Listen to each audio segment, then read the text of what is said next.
the scene of a crime or an accident. In April 2017, there was a fight at this Chigwell property. A woman was left with severe burns to more than half her body. Only 2 people know exactly what happened that night: the man and the woman involved.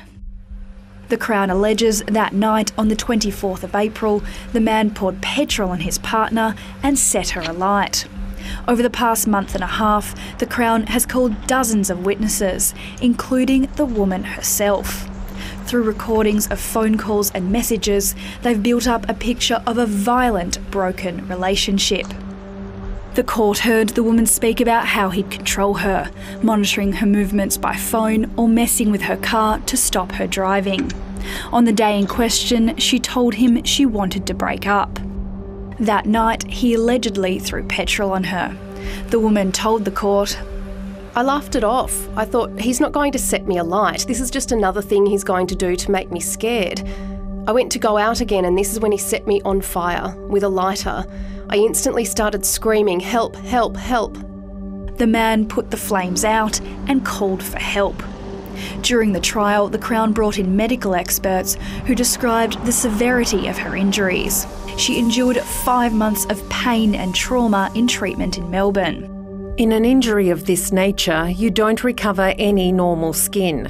They are very prone to relatively minor trauma. Sensation is not normal. They often have terrible problems with itch and pain. It's a permanent, significant, ongoing problem.